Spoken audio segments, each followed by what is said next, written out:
Come closer, you've felt it, haven't you? That whisper from an old, beloved object. What if these cherished things aren't just memories, but gateways? Gateways to horrifying alternate realities, born from unimaginable suffering. Join us in the shadows, subscribe to never miss a nightmare. Tonight, we begin Elara's descent. Elara, curator of personal narratives, understood objects. Each held a life, a story, but her own story was shadowed by a single, agonizing what-if. A choice, a regret, a loved one lost. A new acquisition arrived, an ordinary pocket watch, once owned by a forgotten tailor.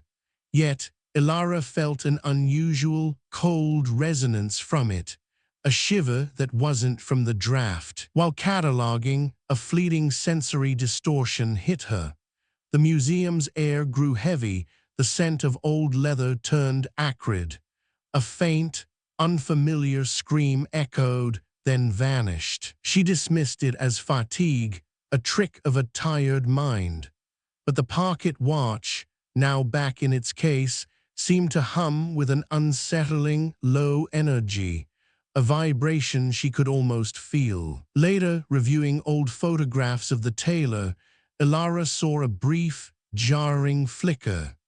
His smile twisted into a grimace of agony, his shop replaced by a dark, burning alley. She questioned her own sanity. Was it her overwhelming grief, her empathy for lost lives, playing cruel tricks? Was her mind finally breaking under the weight of what if? A small, antique locket, also new to the collection, began to emit a faint, melancholic music. A tune only Elara could hear, a melody she had never encountered before. The museum's old, trusted security system began to glitch. Monitors showed brief, impossible images, a different layout, strange figures moving within the exhibits, ghosts of other places. She found herself drawn to the pocket watch and locket, a strange, undeniable compulsion. An inexplicable dread settled over her whenever she was near them, a cold hand on her heart. The museum's atmosphere subtly shifted. It became colder, the air thicker. Certain exhibits felt wrong, as if their very histories had been tampered with, rewritten by unseen hands. Her sleep offered no escape. She experienced vivid, unsettling dreams, featuring distorted versions of the objects and vague, suffering silhouettes crying out from the darkness. Elara began to notice subtle physical changes in some of the oldest, most cherished artifacts. A slight discoloration, a new scratch, details that were not there before, impossible marks. Her colleague, Thomas, the pragmatic archivist, dismissed her concerns. Stress, he said, overwork. He couldn't see what she saw, couldn't hear what she heard. She was alone. A small, intricately carved wooden bird, part of a child's toy collection, now appeared to have a single glass eye. It glinted with an unnatural, predatory light, watching her. The hum from the pocket watch grew more pronounced. A low, unsettling thrum that seemed to resonate within her very bones, a vibration that echoed deep in her chest. She noticed a recurring motif in her waking thoughts, fragmented images of a vast, churning emptiness, punctuated by flickering human faces, screaming silently from the void. The museum's ambient sounds now included faint, unsettling whispers. They seemed to come from nowhere, just beyond her hearing, just at the edge of comprehension. Endless murmurs. A particular doll, dressed in Victorian attire, seemed to shift its gaze to follow Elara as she walked past. An illusion she tried to rationalize, a trick of the light. but it felt real. Elara started documenting these strange occurrences, not out of fear, but a desperate need to find a pattern, a logical explanation, to prove her sanity, if only to herself. She noticed a subtle change in her own reflection in the museum's glass cases, a fleeting moment where her eyes seemed to hold an unfamiliar, terrified expression, not her own. The feeling of being watched became constant, particularly from the older, more emotionally resonant objects. She felt their unseen eyes on her, a chilling, persistent presence. She discovered a faint, shimmering distortion in the air around the pocket watch, almost like heat haze, but cold. A mirage of a different kind, a different reality bleeding through. A small, framed photograph of a happy family now appeared to have a shadowy, faceless figure lurking in the background, visible only when she wasn't looking directly at it, always there. Elara attempted to move the pocket watch to a more secure location, but she felt an intense, irrational resistance, as if it were physically rooted, defying her every effort. It would not move. The museum's cat, usually placid, became agitated. It hissed at empty corners, its fur bristling, and refused to enter certain exhibit rooms. It saw something she couldn't. Elara's what-if about her past regret intensified. Now, it was accompanied by vivid, intrusive mental images of the worst possible outcomes. Her mind became a theater of terror. She researched historical accounts related to the pocket watch and locket. Nothing unusual, no dark pasts, no tragedies, which only deepened the mystery, making it more unnerving. The old grandfather clock in the main hall struck 13, a jarring, impossible sound that echoed through the silence of the museum, a chime from a world askew. Elara's sleep deprivation worsened, leading to waking hallucinations. Brief glimpses of impossible things, a wall melting, a floor rippling, shadows moving with unnatural speed. A child's drawing, carefully preserved, now showed an extra, unsettling detail, a monstrous, elongated shadow looming over the drawn family. A dark presence, not part of the original art. She tried to confide in Thomas, but his practical advice provided no comfort, only increasing her sense of isolation and dread. She was truly alone with this unfolding nightmare. The museum's lights flickered, casting long, dancing shadows that seemed to twist into grotesque shapes. They writhed on the walls, mimicking unseen horrors, moving with sinister intent. Elara experienced a sudden, overwhelming wave of despair and grief. It was not her own. It originated from one of the display cases, a raw, ancient sorrow seeping into her soul. The curator noticed a faint, metallic taste in the air whenever she was in proximity to the most active artifacts. Like old blood or rust, a lingering, foul presence. A forgotten diary belonging to a young artist now seemed to contain new, disturbing entries. Written in an unfamiliar hand, these words spoke of despair and impossible visions. She began to suspect that the objects were not just inert. They were resonating with something unseen, something ancient, something that transcended time and space. A terrible truth. Elara discovered a section of the museum's brick wall, previously solid, now felt subtly yielding, almost soft to the touch, like decaying flesh. The building itself was changing. The scent of decay, faint but distinct, began to pervade the air around certain exhibits, particularly those related to personal loss. A smell that spoke of corruption and death. She found a small, antique music box playing a distorted version of a lullaby. Its lid was closed and untouched. The melody was warped, a twisted echo of innocence. The reflection in a polished silver trinket briefly showed a different room, filled with shadowed figures moving with unsettling purpose. A glimpse into another reality just beyond. Elara felt a growing sense of urgency, an internal warning that these were not mere coincidences, but harbingers of something far worse.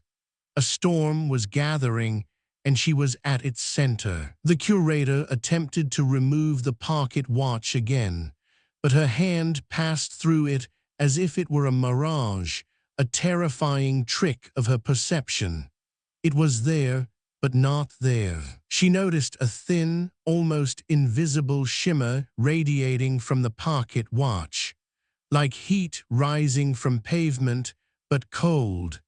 An impossible paradox, a violation of all natural laws. Elara experienced a profound sense of dislocation, as if her own memories were no longer solid, but shifting and uncertain.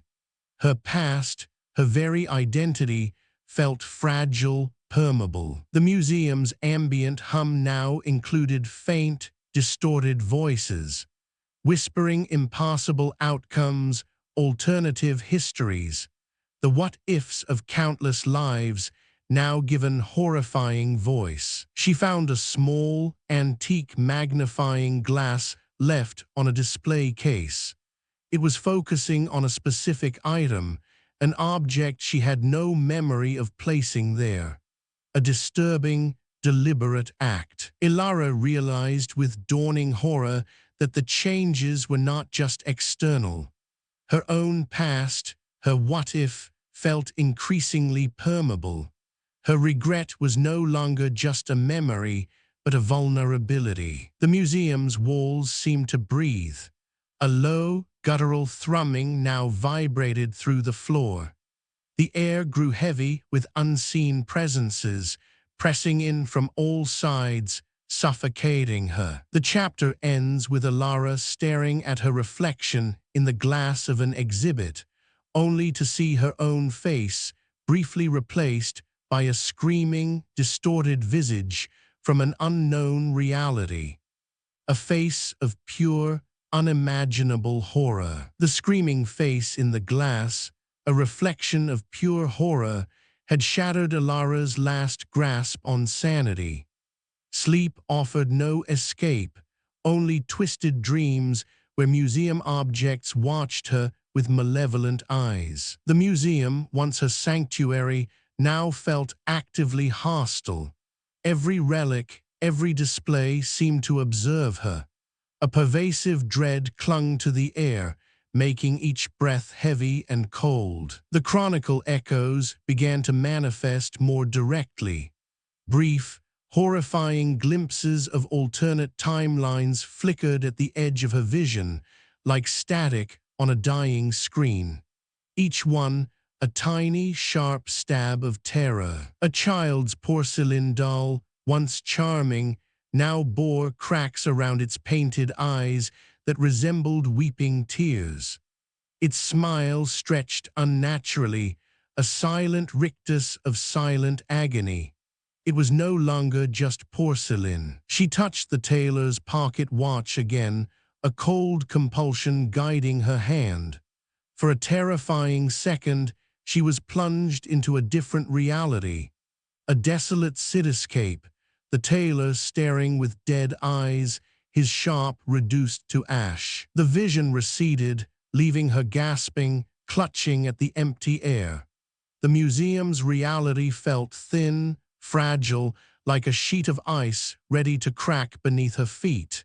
Nothing felt solid anymore. Desperate for answers beyond madness, Elara began researching quantum entanglement and forgotten lore.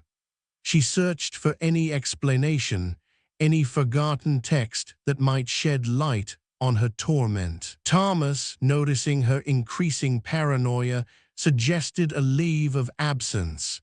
His words, meant as kindness, only deepened her isolation. No one understood. No one could help. The antique locket now pulsed faintly with a dim, internal light.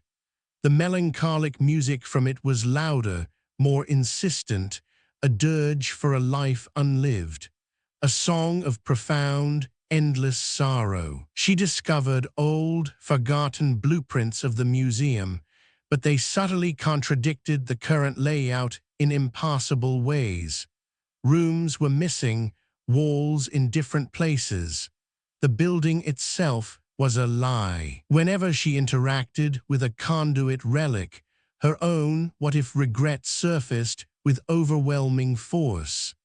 It was a physical pain, a crushing weight of missed chances and terrible outcomes. A collection of antique spectacles now reflected not the museum, but brief, horrifying scenes of torture and despair. Tiny windows into hell, each lens a portal to a different agony. Elara tried to explain her experiences to Thomas, but her words came out jumbled, paranoid. Her frantic tale only confirmed his fears about her mental state. The gap between them grew wider. The objects were subtly influencing her thoughts, urging her towards certain exhibits, certain memories, particularly those related to her lost, loved one.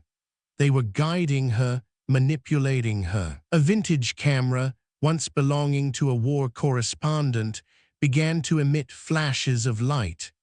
The images imprinted on her mind were of forgotten battlefields, populated by monstrous, distorted soldiers. A war not of this world. The air in the museum was thick, with an unseen pressure, making it hard to breathe. The smell of ozone and decay was constant, a sickening perfume of other realities bleeding through. Elara found a new, disturbing entry in the diary she examined earlier. Not written, but somehow impressed into the page, describing the fear of being replaced. A chilling premonition. She observed a glass display case where objects appeared to shift positions when she blinked. Or perhaps they were replaced by unsettling duplicates, slightly altered, subtly wrong. Her eyes could no longer be trusted. The whispers from the first chapter were now clearer, forming fragmented sentences. They spoke of choices and unmade paths, of an infinite tapestry woven from regret. Their words echoed inside her mind. Elara discovered a hidden compartment in an old chest. Inside, a rudimentary, ancient diagram of interconnected realities radiating from a central point, a map of the nightmare she was living. Her own cherished locket, a gift from her lost loved one, now felt unnaturally cold and heavy. It resonated with the other conduit relics, a silent hum that vibrated through her very soul. She experienced a moment of profound derealization. Was the museum real? Was even she herself truly real, or just an echo of a choice unmade? Her identity began to fray at the edges. The museum's antique clock chimed again, but the sounds were distorted, elongated. They echoed from multiple points in time, a cacophony of impossible moments, a broken melody of existence. Elara started seeing shadowy figures out of the corner of her eye, fleeting shapes that seemed to be reflections of her deepest fears. They vanished when she turned, but their presence lingered, chilling her to the bone. A specific, ordinary teacup began to sweat cold, viscous liquid. She cautiously touched it, and the liquid tasted faintly of blood, metallic and sickening.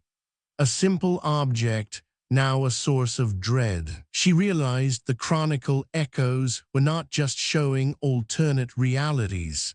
They were projecting them, attempting to anchor them here, to overwrite her world with an unending collage of horror. Her past regret felt magnified, her grief weaponized against her. Each memory of her lost loved one was now a doorway to a worse outcome, a fresh wound carved into her soul. Elara noticed her own reflection in a window, briefly showed a twisted, skeletal version of herself, consumed by despair. A gaunt, hollow face mirroring her inner torment, a glimpse of her future. The wooden bird with the glass eye now seemed to subtly follow her movements. Its gaze was predatory and unblinking, a silent hunter in the growing darkness. It was alive. She tried to call for help, but her phone's screen flickered with images of a terrifying, impossible alternate world before dying completely. Her last lifeline severed, leaving her utterly alone. The museum's entrance doors, usually secure, now seemed to ripple, distorting the street outside into a terrifying, unfamiliar landscape. The world beyond the museum was no longer her own. Elara found herself humming the melancholic tune from the locket without realizing it. A song of sorrow that was not her own, weaving itself into her thoughts, replacing her own memories. A small, antique music box now played a grotesque, discordant melody. Its tiny ballerina figure was replaced by a contorted, skeletal form, dancing a macabre, endless waltz. She felt her sense of identity eroding. Her cherished memories of her past loved one mingled with horrific, alternate versions of their life and death. Who was she if her past was not her own? The air around the most active relics now carried a faint, sickly sweet odor. Like decaying flowers and something metallic, a cloying, pervasive smell of corruption. It clung to her clothes, her skin. Elara saw a specific exhibit, dedicated to a joyful childhood, briefly transform. For a terrifying second, it became a scene of unimaginable neglect and terror, then snapped back to its innocent form. A cruel trick of the eye, or something worse. She touched a simple, well-worn leather glove in a display. For a terrifying second, her own hand twisted into a monstrous, clawed appendage, its skin rough and scaled. A scream caught in her throat. The curator observed that the changes in the objects were becoming permanent, not just fleeting visions or temporary distortions. The horror was setting in, becoming the new reality. She noticed that the antique map of the city on display now showed roads and buildings that didn't exist, leading to unidentifiable horrors, a labyrinth of impossible places. The city was changing around her. Elara discovered that the diagram she found earlier seemed to pulse with a faint, dark energy. A living thing, a malevolent heart beating at the center of the interconnected realities. She tried to leave the museum, but an invisible barrier seemed to prevent her. Or perhaps it was her own growing fear, a terrible anchor, keeping her trapped within the shifting walls. The whispers now seemed to be calling her name, beckoning her towards a specific, dark corner of the museum. A siren song of dread, promising answers, promising despair. Elara saw a ghostly, fragmented image of her lost loved one, not as she remembered them, but as a victim of a terrible, alternate fate. Their face twisted in a silent scream, haunting her. The reality of the museum seemed to stretch and contract. The walls breathed, a slow, sickening inhale and exhale. The floor shifted under her feet, an impassable, living tremor. She noticed that the photographs of the museum's previous curators now showed them with vacant, terrified eyes. Their faces were contorted in silent horror, a warning from the past, a shared doom. Elara realized that her own what-if wasn't just a memory, it was an open wound, an invitation, a gaping maw for the Chronicle Echoes to enter and twist her reality. The ambient temperature of the museum dropped dramatically. She could see her breath in the air, even indoors. A chilling, unnatural cold that seeped into her bones, stealing her warmth. She saw a faint, shimmering, almost translucent shape hovering over the parquet watch. Vaguely humanoid, but twisted, its form shifting like smoke. The true horror was beginning to reveal itself. Elara's internal clock became completely disjointed. Hours felt like minutes, and entire days passed in a blur of terror.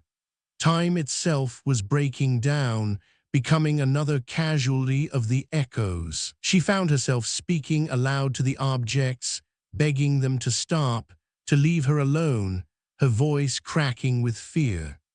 She reached for her own locket, a cherished memory, only for it to glow with an ominous red light, reflecting a horrifying image of her lost loved one, not dead, but monstrously transformed by her regret. The red glow from Elara's locket was no longer just a light, it was a window showing her lost loved one, not dead, but monstrously transformed by her regret. A vision of pure, agonizing horror that refused to fade. The museum around her was actively bleeding realities. Entire sections flickered. One moment, a familiar display of antique toys, the next, a charred, desolate wasteland where the toys lay broken and forgotten. A sickening dance of what was and what could be. She understood then. The Chronicle Echoes were not just showing possibilities. They were trying to overwrite her reality, beginning with her deepest regret, with the very fabric of her past. They were trying to make these horrors real. Footsteps echoed in the hall. Thomas. Her frantic calls had finally brought him back. His face was a mask of worry, but also a hint of frustration. He saw her distress, but not the cause. He struggled to perceive the reality shifts she saw. The flickering displays, the melting walls, the whispers. To him, the museum still held its familiar, if slightly eerie, form. Her world was cracking, his remained stubbornly whole. He dismissed her claims, attributed the changes to her worsening mental state. Stress, Elara, he said, his voice gentle but firm, you need rest. His words deepened her isolation, pushing her further into the nightmare alone. Desperate, Elara tried to prove what was happening. She pointed to objects. A pristine doll, now charred black. A teacup, once delicate, now overflowing with a thick, dark liquid that smelled of rust and despair. Look, she pleaded. Thomas, though disturbed by her intensity, still only saw minor damage. A trick of the light, perhaps, her imagination. He saw what he wanted to see, what his mind could accept, not the truth. A collection of antique dolls, once benign, now moved subtly on their own. Their glassy eyes, once vacant, seemed to fixate on Elara. Their painted smiles stretched too wide, too knowing, too predatory. Were they watching her or something else? Then a discovery, a hidden archive room within the museum. She had no memory of it. It was dusty, forgotten, filled with ominous, forgotten texts about unmade paths. How had she missed it? Within these brittle, forgotten texts, she found fragmented references to the Chronicle Echoes. an entity that fed on unfulfilled potential, a parasitic force that thrived on regret, on the what-ifs of human lives. The museum's architecture itself began to shift. Walls rippled like water. Doorways appeared and disappeared, leading to impassable spaces. The building was no longer a structure. It was a living, breathing nightmare. Elara tried to explain the Chronicle Echoes to Thomas. The ancient entity, the alternate realities, the way regret was being weaponized. But the words sounded insane, even to her own ears. His face tightened with pity and fear. The red glow from her locket intensified.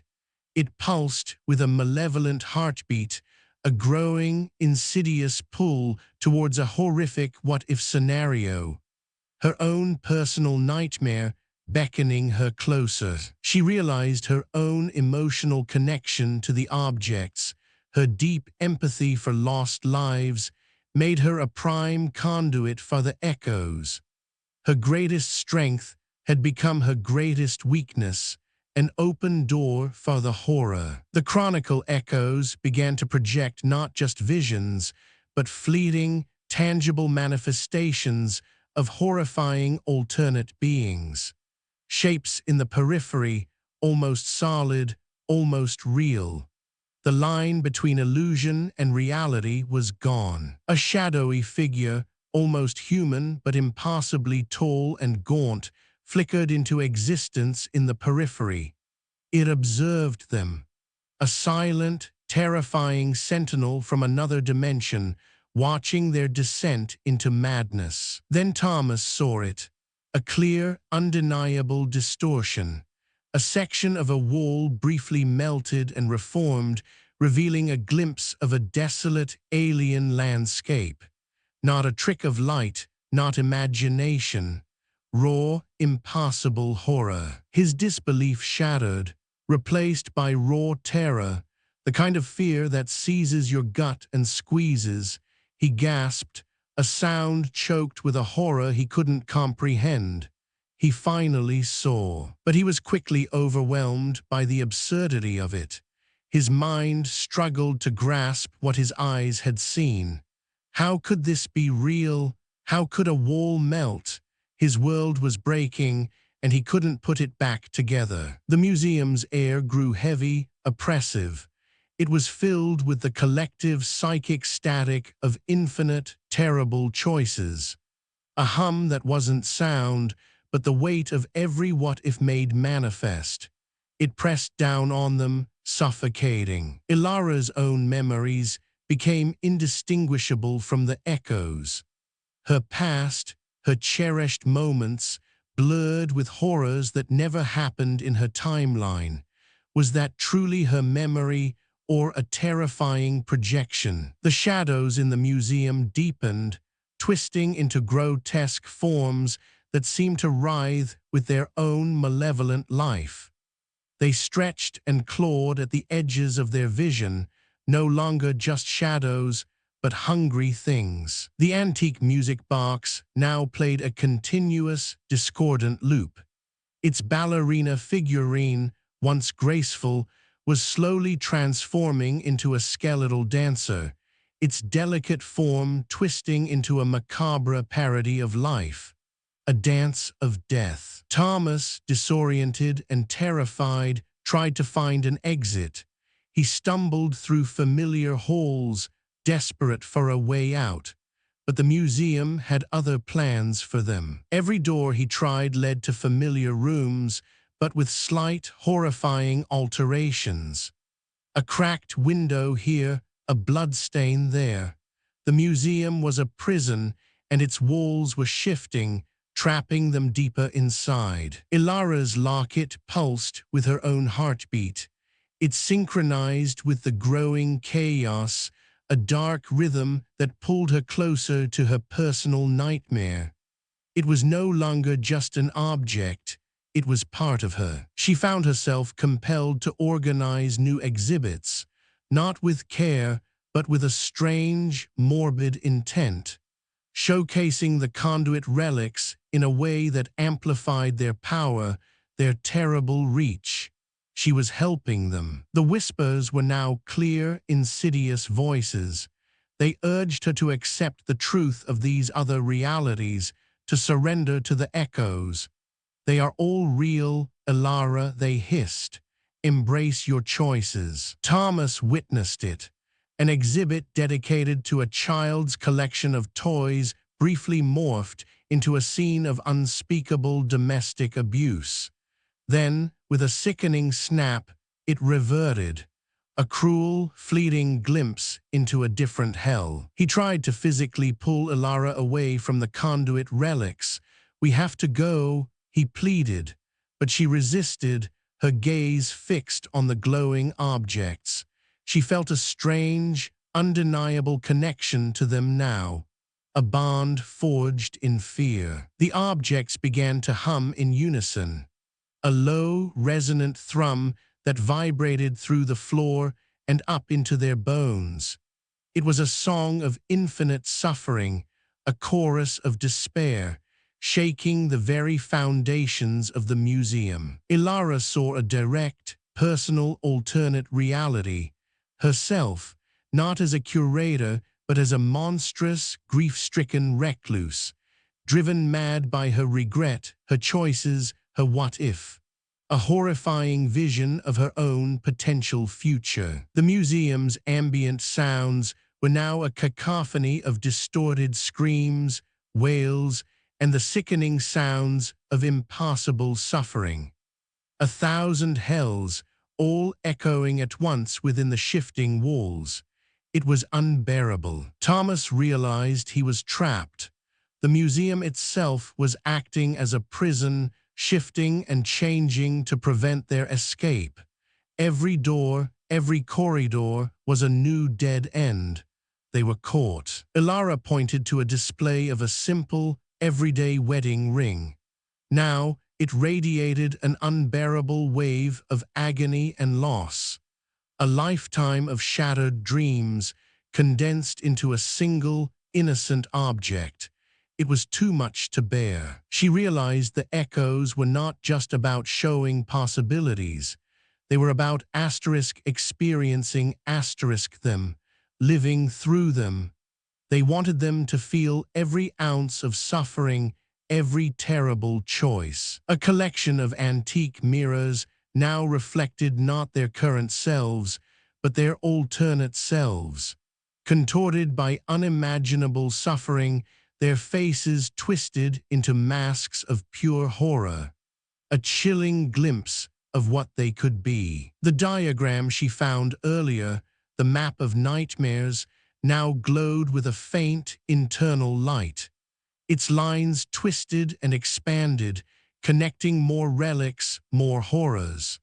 The web of alternate realities was growing, consuming everything. Elara's sense of self-preservation diminished, replaced by a morbid fascination, a perverse need to understand, to see what else the echoes could show her. She was losing herself to the horror. The museum's lights flickered violently, plunging them into absolute darkness, then revealing new, impossible exhibits. Displays that defied logic, filled with objects that should not exist. A world being remade in terror. Thomas attempted to smash one of the conduit relics. He swung his fist in a desperate act of defiance, but his hand passed through it as if it were an illusion, causing him to scream in pure frustration and terror. It was untouchable, yet undeniably there. The Chronicle Echoes began to physically manifest a pervasive fog. It rolled through the halls, thick and cold, carrying the stench of countless miseries. A smell that spoke of decay, of old blood, of everything that could have gone wrong. Elara found herself drawn back to the archives. The diagrams and texts seemed to be rewriting themselves before her eyes, providing more details about the entity, about its hunger. The answers she sought were revealing themselves, but at what cost? She understood that the echoes thrived on her regret, her what-if. It was her greatest wound, making her the perfect focal point for its manifestation. She had invited this nightmare in. Thomas saw Elara's face briefly transform, not into a monster, but into a different, older, more terrified woman. Her eyes wide with unearthly horror, a silent scream frozen on her lips, a glimpse of another Elara, another fate. The concept of outside began to lose meaning. The museum was becoming its own contained, horrifying universe, a pocket dimension of despair where the rules of reality no longer applied. They were truly alone. Elara felt an unbearable pressure in her mind, as if countless alternate memories were trying to force their way in to overwrite her own. A cacophony of other lives, other pains, all vying for control. She noticed her own shadow move independently, shifting into monstrous forms when she wasn't looking directly at it. A dark twin, marking her, becoming something else entirely. Her own reflection betraying her. The chapter ends with Elara's own locket, now fully consumed by the red glow, projecting a vivid, horrifying alternate reality. Her loved one, monstrously twisted, reaches out for her, calling her name in a voice choked with both love and unspeakable malice, pulling her into its orbit, into its nightmare. The red light from Elara's locket pulsed, then flared. It swallowed her, pulling her into a terrifying vision. She was no longer in the museum, but reliving a horrific what-if of her loved one's demise. A cold, unfeeling dread seized her. Thomas watched in horror as Elara's body convulsed. Her eyes rolled back, white and vacant, as if her soul had left her. She was fully immersed, trapped in the echo being broadcast, a puppet to unseen forces. He lunged, shaking her shoulders, desperate to snap her out of it. "Elara, wake up." His voice was raw with fear, but her mind was miles away, lost in a horrifying timeline, experiencing unimaginable suffering. The Chronicle Echoes were no longer subtle. They fully manipulated the museum. The lines between every single exhibit blurred. Personal narratives twisted, merging into a grotesque, unified horror. The museum's archive of lost choices came alive. Documents on shelves writhed and whispered. Unmade decisions and their terrible consequences hissed from brittle pages, a chorus of regret. With a guttural scream, Elara returned to her body. She thrashed, traumatized, her perception of reality fundamentally shattered. The horrors she'd witnessed clung to her like a shroud. She struggled to differentiate. Which were her true memories? Which were the echoes that had permeated her mind? Her identity began to erode, dissolving into a terrifying mosaic of what-ifs. Thomas, horrified by her state, spoke with grim resolve. "We have to destroy them, the relics, starting with your locket." It was their only hope, a desperate gamble. But when they tried, the locket became untouchable, ethereal, or else it burned their hands with an otherworldly cold, a frost that seared flesh. It defied their attempts at destruction. The ancient diagram Elara found earlier now pulsed with dark, arcane energy.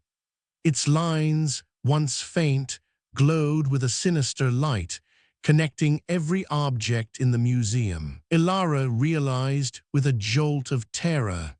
This was no mere drawing. It was a map of the Echoes network, a blueprint for its insidious spread. Their nightmare was following a design. The Chronicle Echoes projected a new, terrifying manifestation. Multiple, distorted versions of Thomas appeared. Each one represented a what-if of his own life, a living regret. Thomas was confronted by his own regrets, his own alternate selves. Some were monstrous, some pathetic, all horrifying. His past choices, now made flesh, marked him. The museum became a multidimensional kaleidoscope of agony. Individual exhibit spaces briefly merged, then separated into new, terrifying arrangements. Reality folded in on itself. Elara found herself developing an uncanny ability. She could perceive the myriad layers of alternate realities, seeing every object's what-if, a terrifying new sight. The whispers from the echoes became clearer. They directly addressed Elara, promising her answers and absolution if she surrendered. A vile temptation, a siren's call to madness. She discovered more texts in the hidden archive. Some seemed written by previous curators. Driven mad by the same phenomenon, their frantic scrolls a warning from the past. Elara learned the terrible truth. The Chronicle Echoes were not a single entity. They were a pervasive anomaly, a force of nature. They fed on unfulfilled potentials, on every road not taken. The museum's protective wards and historical integrity began to buckle. The entire structure groaned like a living thing, its old bones protesting the impossible pressures. It was dying. Thomas tried to find a safe room, but every space was infected. Every corner, a potential gateway to another horror. There was no escape within these shifting walls. The ambient temperature fluctuated wildly, from blistering heat to freezing cold. It mirrored the emotional extremes of the echoes, a physical manifestation of their torment. Elara saw a horrifying vision, not just the museum, but her entire city, consumed by a tapestry of what-ifs. Its buildings warped, its streets twisting into impossible paths. She understood her what-if was not unique. Every human decision, every moment of regret fueled the echoes. They were a universal hunger, an endless void. The conduit relics now radiated a visible aura, a faint, shimmering distortion that pulsated with dark energy. The very air around them felt charged, dangerous. Thomas saw it. Elara briefly transformed, not into herself, but her alternate self. The grief-stricken monster, her eyes hollow and black, a fleeting, terrifying glimpse of what she could become. The museum's collection of historical maps now showed impossible continents, cities and oceans that did not exist, all existing simultaneously, a terrifying, fractured geography. Elara found herself drawn to the grand central exhibit, a collection of everyday objects. Now, they radiated the most intense energy, a dark, throbbing heart of the nightmare. She realized the echoes were strongest where human emotion and personal history were most deeply ingrained.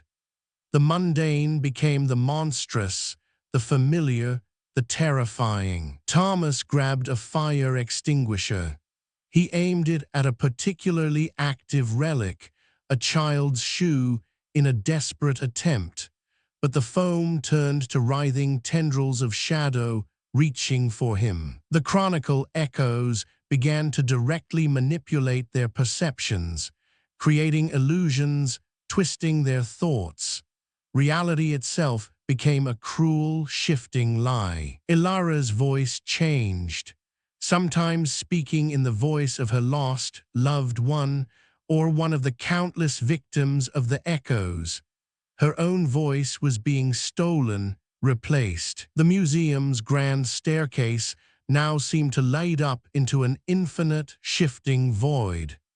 Its steps were made of pure despair, each one a descent into unending horror. She realized the echoes wanted her, not just to experience, but to embrace the infinite realities of suffering, to become one with the agony, to truly know despair. Thomas screamed. A shadowy version of his what-if self attempted to physically merge with him.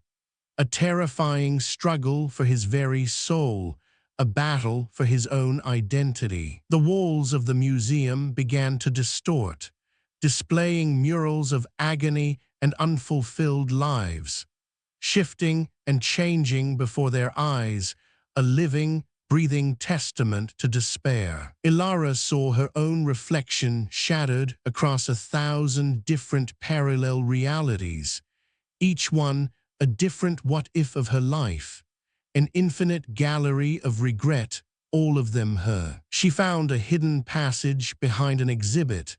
It led to a cavernous, pulsating chamber. Deep beneath the museum, a new horror awaited them. The heart of the echoes. Within this chamber, a vast, swirling vortex of pure echo energy manifested. A nexus of all unfulfilled potentials, a cosmic maelstrom of sorrow and regret. Elara experienced a terrifying moment of clarity. The Chronicle Echoes were not just manifesting, they were invading asterisk. This was an incursion, a full-scale assault on reality. Thomas, now partially merged with one of his alternate selves, struggled against the entity's influence. His mind fractured, his screams echoing in the vast chamber. He was losing himself. The air in the chamber was thick, a metallic tang of blood, the scent of countless untold tragedies. It was the smell of 1,000 deaths, all condensed into this one horrific space. Elara watched the vortex. It pulled in fragments of reality, twisting them into grotesque new forms. Familiar objects appeared, then dissolved, reshaped into abominations. She realized the echoes were preparing for a full-scale overwrite, to replace her reality with an infinite nightmare, a world woven from every terrible what-if. Her own locket was now a throbbing, organic entity.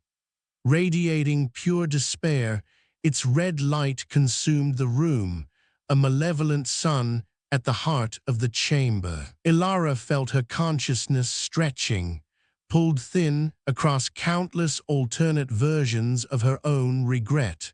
Her mind was a bridge connecting infinite pains. The chamber began to resonate, a sound too low for human ears, a cosmic thrum of endless possibility, a vibration that threatened to tear her apart. Then a flash, her loved one, not monstrous but beautiful, smiling at her from a timeline where she made a different choice. A brief, agonizing glimpse of peace, then it was gone. The vortex of echoes fully manifested. A colossal, multidimensional entity within the chamber. Its form, a terrifying collage of every human what-if. Elara felt her own essence, inexorably drawn into its maw, her choice about her loved one's fate, poised to become its final, devastating anchor. The monster of what-ifs loomed, its many voices whispering her name. Her fear, her regret, her very being was its final meal, and the world held its breath. The red light of her locket had consumed Elara. She was no longer in the museum, but deep within the echo's nexus. It was a chaotic realm, a place where every what-if coexisted and collided, threatening to tear her mind apart. Can you imagine such a place? Her consciousness was not whole. It felt fractured, splintered into countless pieces. Each piece experienced a different version of her own regret, a different choice. Every single one led to a unique, agonizing fate for her lost, loved one. Thomas was there too, or a part of him. He was partially merged with an alternate self, a darker version. He struggled to stay sane, fighting off the echoes' attempts to fully consume his mind, to make him one of them. The museum, her sanctuary, was gone. It had vanished completely.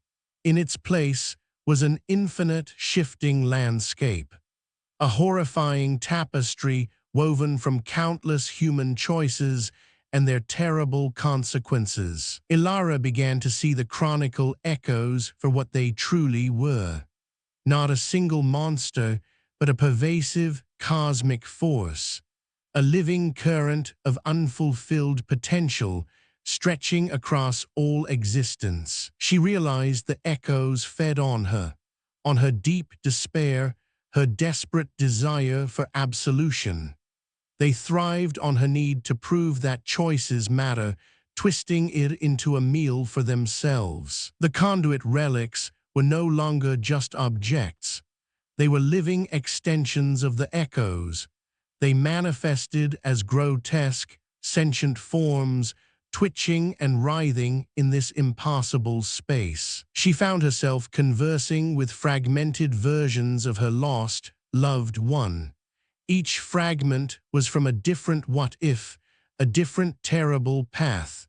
Each expressed a unique, unbearable form of suffering. Elara struggled. She tried to remember her own name, her own past, her own original reality. But the echoes were actively trying to overwrite her identity, to make her one with the infinite what-ifs. Thomas, witnessing Elara's rapid descent into madness, found a spark of defiance. He made a desperate, final attempt to reach her, to pull her back from the brink, from this awful place. The nexus was filled with sound, a cacophony of infinite lives. Laughter, screams, whispers, all twisted into a maddening symphony, a song of sorrow and despair that echoed endlessly. Elara was forced to relive the moment of her pivotal, regrettable choice, not just once, but over and over, playing out every possible variation, every terrible outcome. Each outcome was worse than the last, a fresh wound, a new layer of torment. The echoes were showing her the true depths of her regret, magnified 1,000 times. The Chronicle Echoes appeared not as a being, but as a vast, non-Euclidean landscape, a place that defied all logic, all reason, a true cosmic horror. Its surface was covered in swirling images of human despair, faces contorted in agony, hands reaching out in silent pleas, a living, breathing canvas of suffering. She saw other individuals, other curators, from countless realities, all trapped within this nexus, living out their own endless what-ifs, their own personal hells. Elara's own personal locket, the one from her loved one, was no longer just an object.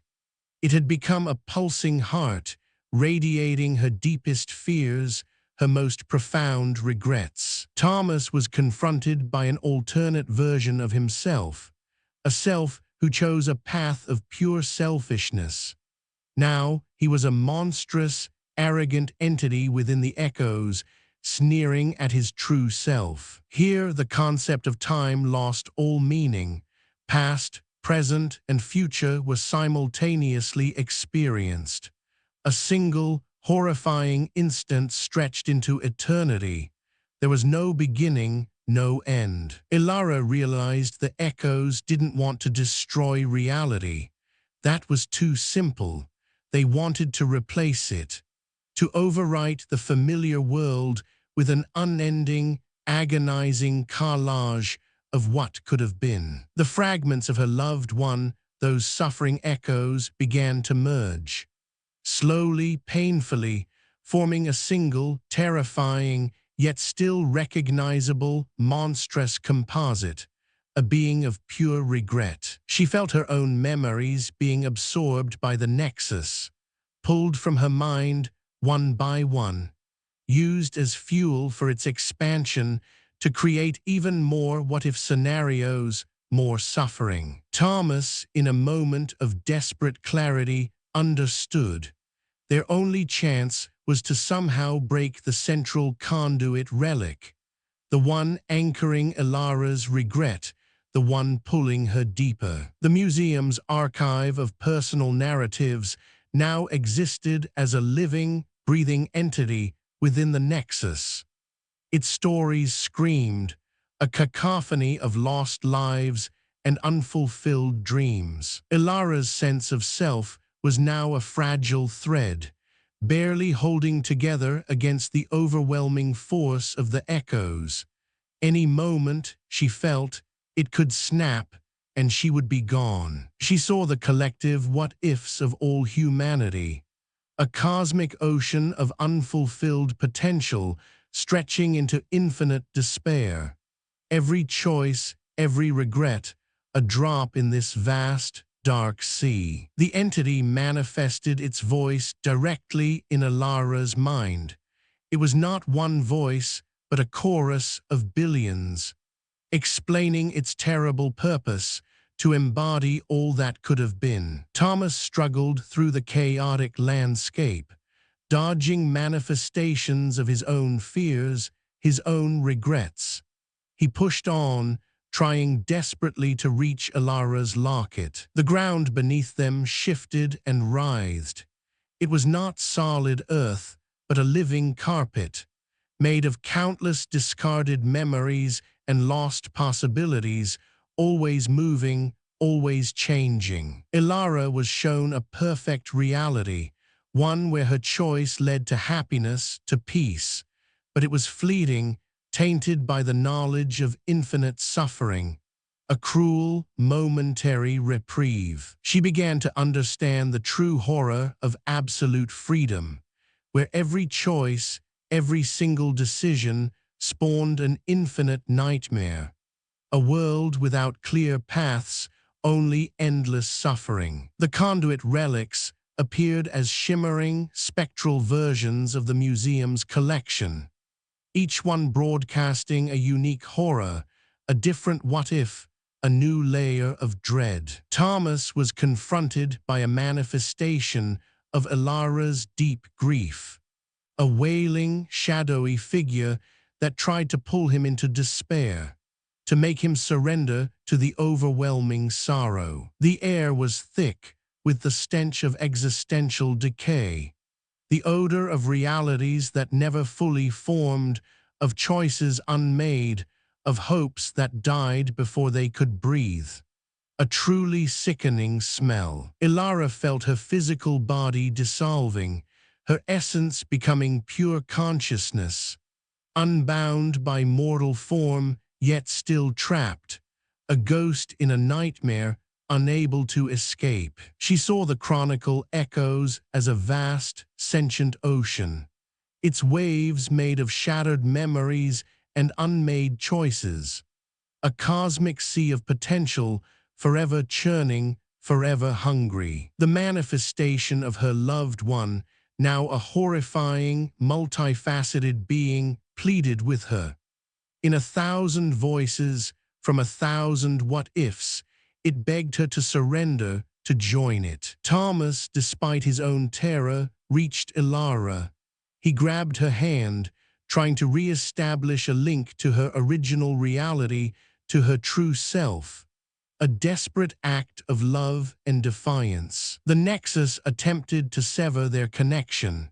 It created powerful illusions of their worst fears, their deepest regrets, whispering doubts, showing them their most terrible moments. Elara saw herself, in 1,000 alternate lives, dying in 1,000 different horrifying ways, each death echoing her regret, her pivotal choice, an endless gallery of her own demise. She realized the echoes didn't just consume, They weaponized personal history, turning cherished memory into an instrument of torment, a cruel, unending torture. The ground split open beneath them, revealing a chasm of pure light and pure shadow, reflecting the dual nature of every choice, the good, the bad, the infinite possibilities. Thomas, in a desperate act, attempted to use one of the ancient diagrams as a counteranchor, a symbol of fixed reality, a small hope against the overwhelming chaos. The echoes responded with overwhelming force, attempting to crush his will, to overwrite his entire existence, to make him forget himself, to become one of them. Elara saw that the echoes were not evil. They simply were asterisk, a cosmic reflection of sentient potential, its hunger insatiable, a force of nature beyond good and evil. She was offered a choice: to embrace the infinite suffering, to become part of the collective agony, or to become a silent observer, witnessing endless horror, forever alone. The museum's original structure briefly flickered into existence, a ghostly silhouette within the chaos, a painful reminder of what was, of the world they had lost. Thomas was thrown back, his body screaming, his mind battered, but he held onto the diagram, a single thread of defiance, a small anchor against the infinite despair. Elara saw the ultimate horror, not just her choices, but everyone's choices, endlessly spawning parallel nightmares, a universe of what-ifs, all equally terrifying, all equally real. The manifestation of her loved one transformed again into a towering, weeping monument to her regret, its form made of infinite suffering, its cries echoing through the nexus. And Elara felt the last vestiges of her true identity fading, replaced by the collective consciousness of the echoes. Her own voice, distorted and layered with countless others, uttered a single, terrifying truth: there are no true choices, only infinite what-ifs. And you, listener, are no different. Your own regrets are already calling. Elara was gone, not truly gone, but scattered. Her mind, a fragile echo, drifted through the Chronicle Echoes nexus. Imagine a tapestry woven from every scream, every what-if ever conceived. That was her new reality, a place of infinite suffering. Her consciousness was not a single stream, but a river broken into countless rivulets. Each fragment experienced a different version of her regret, a different life where her loved one suffered an agonizing fate. There was no escape from these endless possibilities. Meanwhile, Thomas clung to a single ancient symbol, a scroll from the archives etched with a forgotten sigil of fixed reality. Battered and broken, he fought the echo's mental assault. His mind was a battlefield, but he would not yield. The echoes hammered at his sanity. They showed him his own what-ifs, his own roads not taken, twisting them into monstrous visions. But the symbol, a small anchor in the storm, pulsed with a faint, steady light, a defiant whisper of what was real. The museum, this sanctuary of personal narratives, was on the verge of collapsing. Its very structure rippled like water, threatening to dissolve into the echo's infinite horror. The grand overwrite was beginning. What would you do if your world simply ceased to be? Beyond the museum, the city itself shimmered. Buildings flickered, replaced by impassable structures, then by vast, empty voids. The familiar world was being erased, replaced by an unending collage of what could have been. A grand, cosmic horror unfolding. From within the nexus, Elara's fragmented essence perceived the true scale of the echo's hunger. It was not just about her or Thomas or the museum. It was universal. Every sentient being, every choice, every regret was a potential feast. It was an indifferent force, a natural law of the cosmos.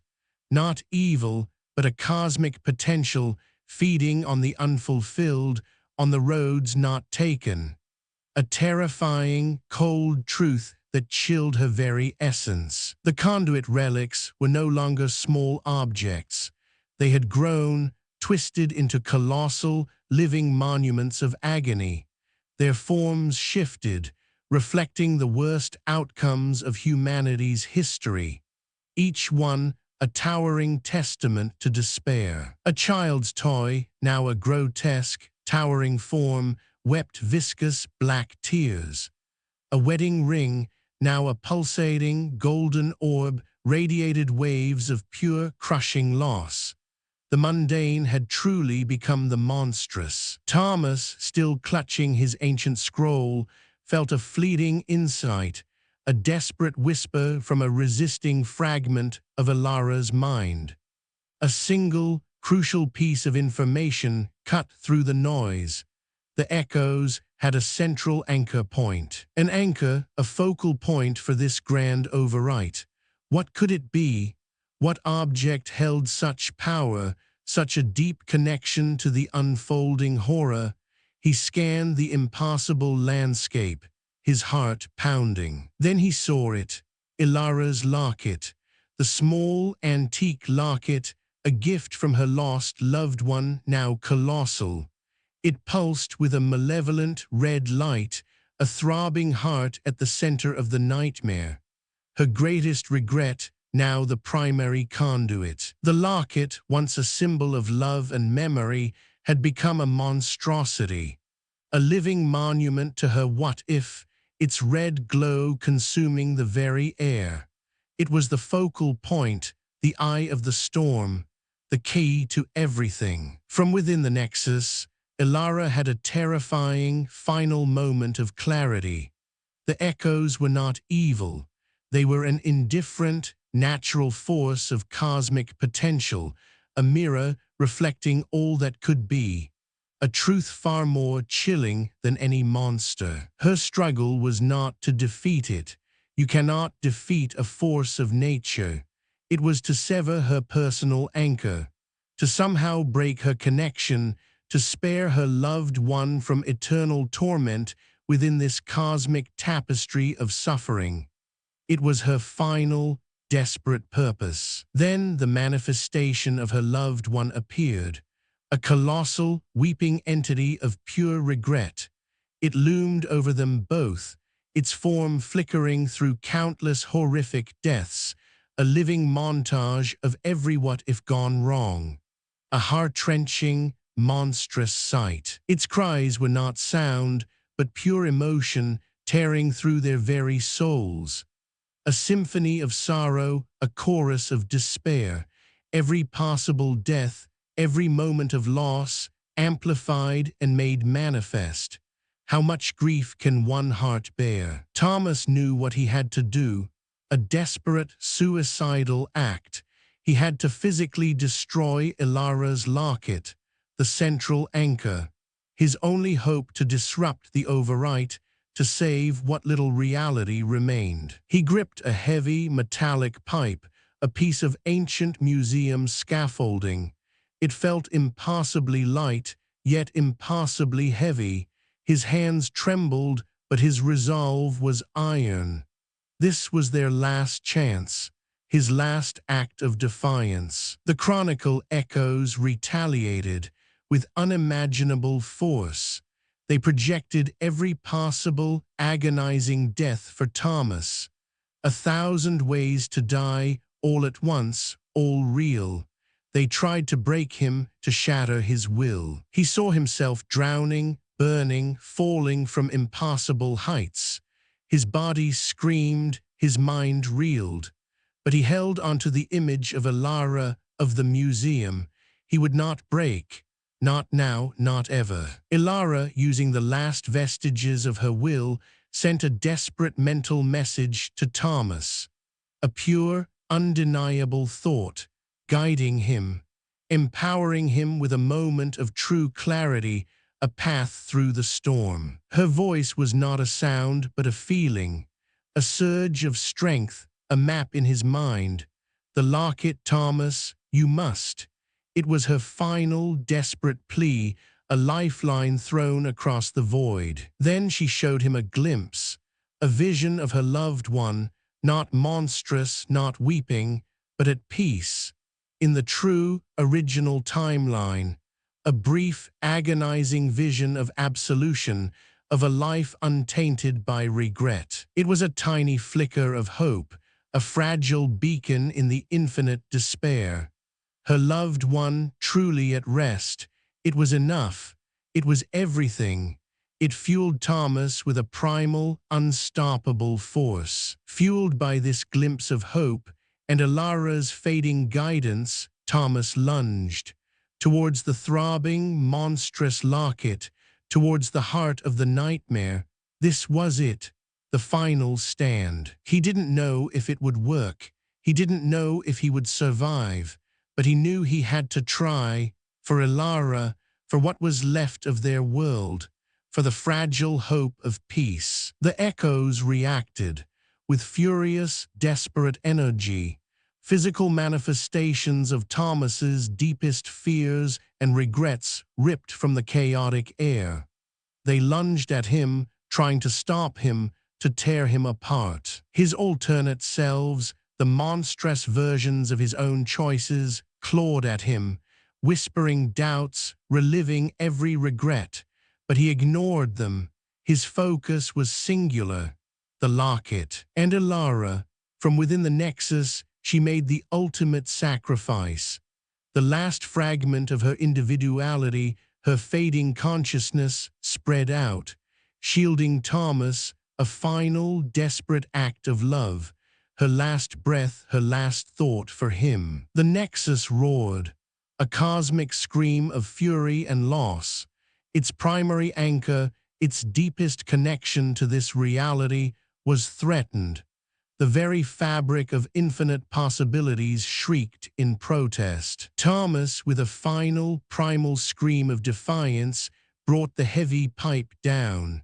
On the monstrous locket, the symbol of Elara's regret, the heart of the nightmare, a blow struck for reality itself. The locket shattered, not with a bang, but with a horrifying internal implosion. A silent scream of collapsing realities.